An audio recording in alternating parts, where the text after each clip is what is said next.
బయలుదేరిపోతుంటే సరిగ్గా ఇక మధ్యలో హుజురాబాద్ కాడ మధ్యలో మానకొండూరు కాడ అంతటా రోడ్ల మీద ఎక్కడికక్కడ రాస్తారు ఒకళ్ళు అప్పటికే అవుతున్నాయి ఆపాలని. కానీ పోలీసు వాళ్ళు ఎక్కడికక్కడ వందల మంది మోహరించి ఎలగొడతా ఉన్నారు. పోయే వరకు ఆఖరికి వరంగల్ చేరినాం, కాకతీయ చౌరస్తా కాకతీయ యూనివర్సిటీ చేరినాం. చేరే వరకు అక్కడ మొత్తం పిల్లలు 700 మంది రోడ్డు కడ్డంగా కూర్చున్నారు. వాళ్ళకు దిగి అంటే జయశంకర్ సార్ ఉన్నాడు నా కారు ఓని నేను మీతో కూర్చుంటా అని చెప్పి జయశంకర్ సార్ను పంపించి నేను అక్కడనే పిల్లలతో కూర్చుంటే మమ్మల్ని అందరిని అరెస్ట్ చేసి వ్యాన్లు ఎక్కిచ్చి తీసుకుపోతుంటే మధ్యలో హన్మకొండ జంక్షన్ కాడికి వంగనే బండి కొద్దిగా స్లో అయింది. ఆయనతో అందరం దుంకినాం, పారిపోయి మొత్తం మంది పోయి జయశంకర్ సార్ ఇంట్లో కూర్చుంటే మళ్ళా పోలీసు వాళ్ళు 2 గంటలకు వచ్చిండ్రు, అరెస్ట్ చేసి ఆయనతో తీసుకుపోయి వరంగల్ జైల్లో పెట్టిండ్రు. అట్లా ఆ దినమంతా వరంగల్ జైల్లో ఉన్నాం.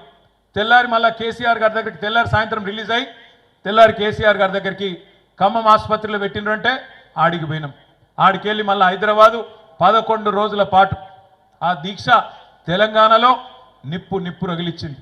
ఒక తమ్ముడు శ్రీకాంతచారి అదే రోజు అగ్గి పెట్టుకొని మొత్తం తన మీద పెట్రోల్ పోసుకొని తెలంగాణ వ్యాప్తంగా ఆనాడు ఉన్న మొత్తం యువతను వాళ్ళలో ఉన్న పోరాట స్ఫూర్తిని ఆ రోజు రగిలిచ్చిండు.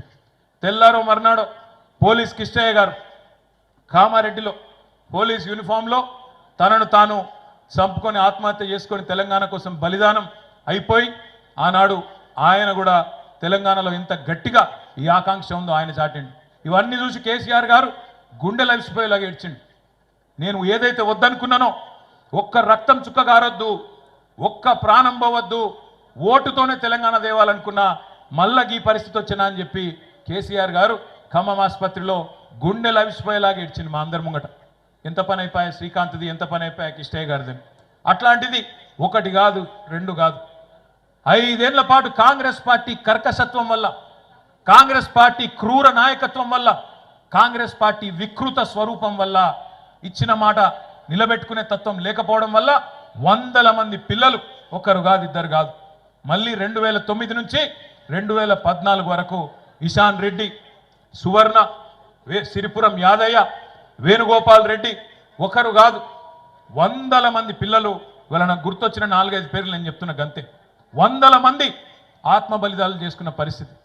అట్లాంటిది మరి కేసీఆర్ గారు ఒక్కటిగా మళ్ళీ ఉద్యమాన్ని ఏదైతే పతాక సన్నివేశానికి ఆమరణ దీక్షతో తీసుకొని పోయిండో ఆ తర్వాత ఈ పిల్లల బలిదానాలు ఆపడానికి, తెలంగాణ సాధించడానికి రకరకాల ప్రజాస్వామిక పద్ధతులు ఎంచుకొని మళ్ళీ మేమందరం రాజీనామా చేసినాం.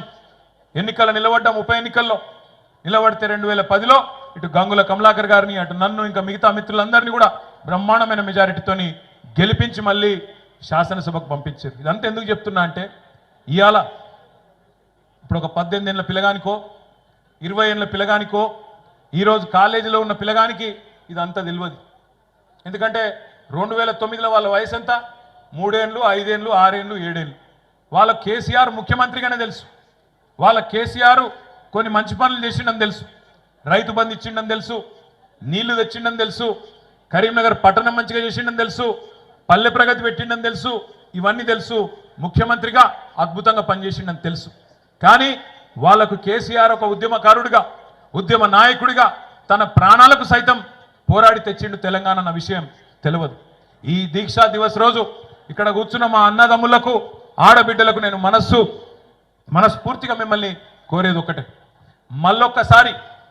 మళ్ళొక్కసారి పోరాట బాట పట్టాల్సిన బాధ్యత, పోరాట బాట పట్టాల్సిన అవసరం ఈరోజు తెలంగాణ సమాజానికి ఖచ్చితంగా ఉన్నది.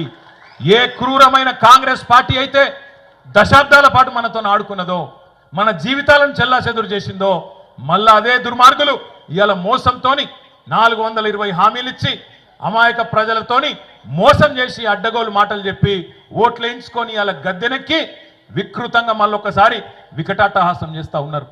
అందుకే దీక్షా దివస్ స్ఫూర్తిగా, కేసీఆర్ పోరాట స్ఫూర్తిగా మనందరం కూడా మళ్ళొక్కసారి కదం దొక్కుదాం. ఏ కరీంనగర్లోనైతే ఆనాడు విజృంభించినామో అదే కరీంనగర్ నుంచి మళ్ళొక్కసారి కథన రంగంలోకి పోదాం. తప్పకుండా కాంగ్రెస్ పార్టీ మెడలు వంచుదాం. తెలంగాణ ప్రజల పక్షాన వాళ్ళు ఇచ్చిన 420 హామీలు అమలయ్యేదాకా ఈ గులాబీ జెండా తప్పకుండా వారి పక్షాననే ఉంటదనే మాటను మీకు